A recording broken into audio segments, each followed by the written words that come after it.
Hi, this is Majinoni, and here's my review for Justice League Generation Lost number 4, Brightest Day title, and Green Lantern Corps 49. Since this contains some spoilage, I'm just going to do Justice League first. Okay. There is spoilers, so if you haven't read your book, you might want to come back later. Basically what we start off is with Maxwell Lord. He pays a visit to a scientist, and shocking things happen. The scientist turns into a Black Lantern, and another thing that, now, I'm assuming what it is, but I don't know if it's printing or not, but it looks like he's bleeding out black blood.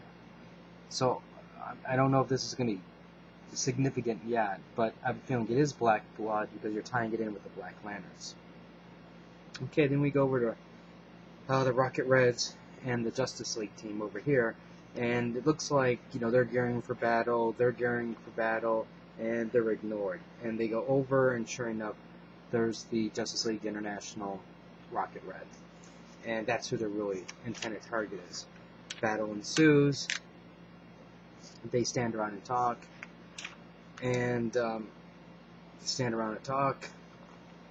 battle keeps going, then they finally decide to get into the fight.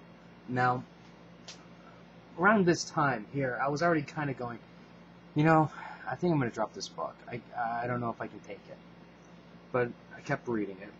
So, battle keeps going on. And then, more battling. Yeah, I know, it's kind of repetitious, sorry. And then finally, we go to a nice little commercial there. Finally, the Justice League International reforms. Now, actually, I kind of like this picture. It's like a nice little group shot. And there's more. They're talking about what's going on. And finally, we start getting some plot information here. Because you have Checkmate talking to Batman, and Checkmate's like, yeah, this is what Fire did, and, we're going to let you handle it. And Batman's like, that's odd. Why would you've never let us pass the buck and let us do it. And then Batman's like, what's also odd is I'm wanting to do the same thing. So finally we get somebody with a clue that there's something not right in the world. So we go back to Rocket Reds, GLA. Now I'm sighing, but there's actually a lot of talking and a lot of figuring things out. So I just don't want to reveal everything. I want to leave at least some surprises for people who haven't read it, or I should say, plan on reading it. Now, this is the panel that finally started to draw me back into this book. Right here, Booster's complaining about Max Lord, what's his plans, and coming through the Rocket Red speaker system, or audio system, whatever, is Maxwell Lord, and he's like, you know what, Booster, you want to know what's going on? That's fine, I'll tell you, but keep in mind, I'm not having a good day either. Now, this is where it threw me for a complete loop, because, not only do you have Max Lord, and surrounded now by Black Lanterns, but you also have him talking. So, something big, he's definitely up to something, obviously, but now, whatever he's up to, obviously, is something. It's being hampered by the Black Lanterns, and he's going to have to do something to either probably work with the Justice League to try to figure this out. And the fact that he knows that he's number one enemy for these guys, and he's willing to talk to him, that's pretty significant. So, this issue finally got me drawn right back into it. Next up here is Green Lantern 49, Green Lantern Corps.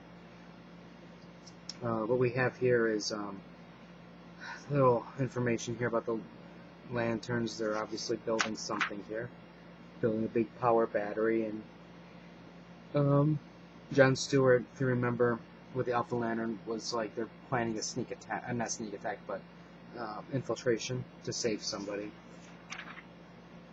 And there's dialogue between them about why did you reject being Alpha Lantern, and are you really even the same person you used to be? And then she's like, yes, I am. And John Stewart doubts that because her heart was removed. and replaced with a battery. Now here we see a lantern on the table. Looks like it's being operated on. Warns them of danger. Now, I'm sure everybody here knows what's going to happen. No big surprise here. Because here we go, we have Jon Stewart backstabbed. Battle ensues. Now he's surrounded by Alpha Lanterns. Next we have Kyle having a nightmare.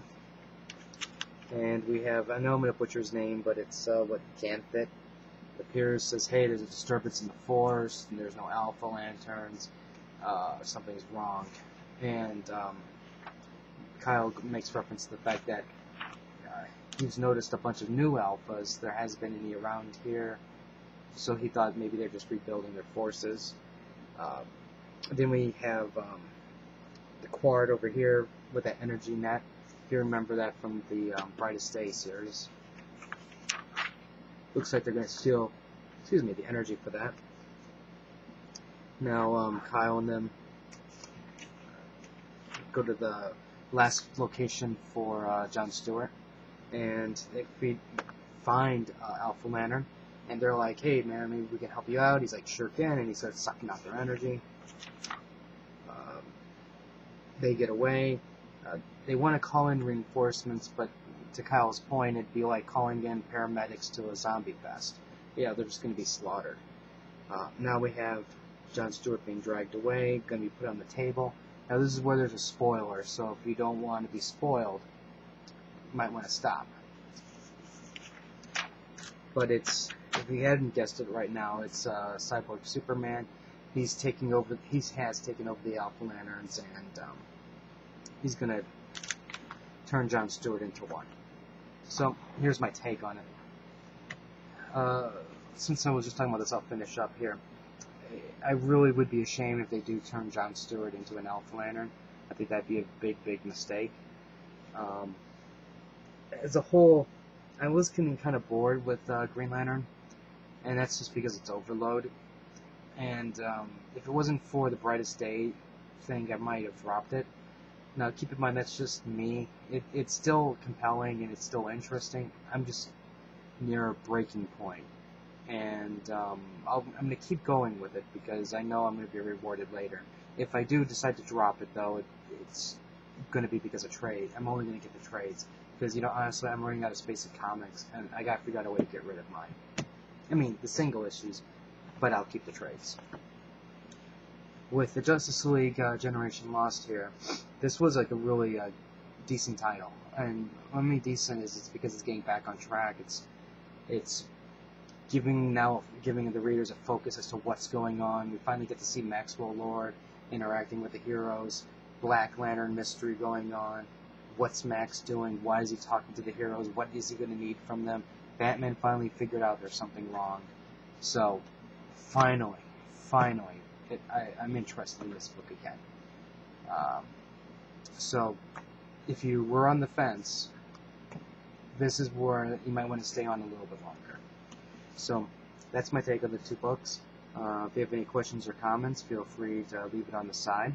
And if you have any theories on what Max is up to, go ahead and post it. I'm not 100% sure yet, but I can tell that the Black Lanterns are not supposed to be there. It's definitely caught him by surprise, and whatever he's working on has nothing to do with that. So, subscribe to the channel, and until next time.